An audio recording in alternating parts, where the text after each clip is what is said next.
बिस्मिल्लाहिर्रहमानिर्रहीम। मैं हूं शेफ नाजिद और आप देख रहे हैं हमारा ऑफिशियल यूट्यूब चैनल सीकर साहब बाबू फूड। अल्लाह आपकी जान माल, दौलत, शोहरत, इज्जत और रिज़्क में दिन दुगनी रात चुगनी तरक्की अता फरमाए। डियर व्यूअर्स, इमरजेंसी में अगर बिरयानी, पुलाव या कोई सालन बनाना पड़ जाए तो प्याज को काट कर ब्राउन करने के लिए कम से कम 15 मिनट दरकार होते हैं। अगर प्याज को काट कर ब्राउन करके रख लिया जाए तो सालन बनाना बहुत आसान हो जाता है और प्याज ब्राउन करने की जरूरत नहीं पड़ती। डियर व्यूअर्स, आज मैं आपको प्याज काट कर ब्राउन करने का बहुत आसान तरीका बताने लगा हूँ, जिससे आपकी मुश्किल आसान हो जाएगी। और साथ ही साथ ये भी बताऊंगा प्याज को बराबर ब्राउन करने के लिए प्याज के अंदर कौन सी ऐसी चीज शामिल की जाती है। इससे पहले रेसिपी स्टार्ट करें, जो दोस्त हमारे चैनल पर नए हैं या आपने अभी तक हमारे चैनल को सब्सक्राइब नहीं किया, काइंडली चैनल को सब्सक्राइब कर लें। साथ ही साथ बेल वाले आइकॉन को प्रेस कर दें ताकि फ्यूचर में आने वाली तमाम मजेदार और नई रेसिपीज के नोटिफिकेशन आपको बर वक्त मिलते रहें। तो आइए रेसिपी स्टार्ट करते हैं। डियर व्यूअर्स, अल्लाह आपका भला करे। 4 अदद दरमियाने साइज के प्याज छिलका उतार कर रेडी कर लिए हैं। अब हम एक एक प्याज उठाएंगे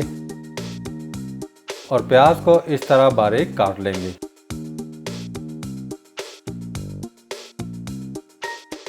डियर व्यूअर्स, सारा प्याज सेम साइज का काट लेना है। रेसिपी तो बहुत छोटी है लेकिन इसका फायदा बहुत बड़ा है।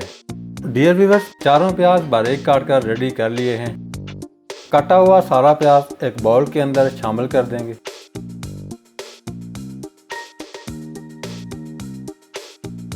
प्याज को बाउल के अंदर शामिल करने के बाद हाथ की मदद से इस तरह मसल लेंगे।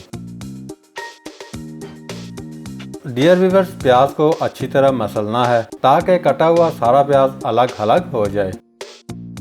प्याज को अच्छी तरह मसलने के बाद प्याज अच्छे से रेडी हो चुका है। डियर व्यूअर्स, प्याज को शैलो फ्राई करने के लिए इस तरह का तवा चूल्हे पर चढ़ा लेंगे। आप प्याज को पैन के अंदर भी फ्राई कर सकते हैं। फ्लेम को ऑन करके 400 ग्राम कुकिंग ऑयल शामिल कर देंगे। कुकिंग ऑयल गर्म होते ही सारा प्याज ऑयल के अंदर शामिल करेंगे। प्याज शामिल करके अच्छी तरह मिक्स कर लेंगे। अच्छी तरह मिक्स करने के बाद प्याज को बराबर ब्राउन करने के लिए बहुत ही इम्पोर्टेंट, प्याज के अंदर 1 टेबलस्पून नमक शामिल करेंगे। डियर व्यूअर्स, याद रहे नमक शामिल करने से प्याज बहुत जल्दी ब्राउन हो जाता है और सारा प्याज बराबर ब्राउन होता है। आप ट्राई करके देख सकते हैं। प्याज के अंदर थोड़ी थोड़ी देर बाद चमचे को चलाते रहना है। डियर व्यूअर्स, अल्लाह आपका भला करे। प्याज ब्राउन होना स्टार्ट हो चुका है, आप देख सकते हैं। माशाल्लाह, नमक शामिल करने से प्याज के अंदर बहुत ही ज़बरदस्त ब्राउन कलर आ चुका है। प्याज गोल्डन ब्राउन होते ही फ्लेम को बंद कर देंगे और प्याज को ऑयल के अंदर से निकाल लेंगे।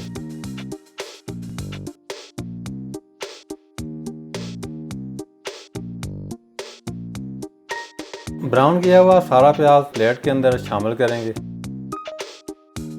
माशाल्लाह, बहुत ही ज़बरदस्त और कुरकुरा प्याज अच्छी तरह ब्राउन होकर रेडी हो चुका है। डियर व्यूअर्स, अल्लाह आपका भला करे। ब्राउन किया हुआ प्याज एयर टाइट पॉलीथीन बैग में डालकर 1 से 2 माह तक इस्तेमाल कर सकते हैं। डियर व्यूअर्स, आज की रेसिपी कैसी लगी? बनाना बहुत आसान और बहुत ही सिंपल है। एक दफ़ा ज़रूर ट्राई कीजिएगा। प्याज को ब्राउन करते हुए प्याज के अंदर नमक आपने लाजमी शामिल करना है। आज के लिए इतना ही। बहुत जल्द एक मज़ेदार सी नई रेसिपी लेकर आपकी खिदमत में दोबारा हाजिर होंगे। तब तक के लिए अल्लाह हाफिज।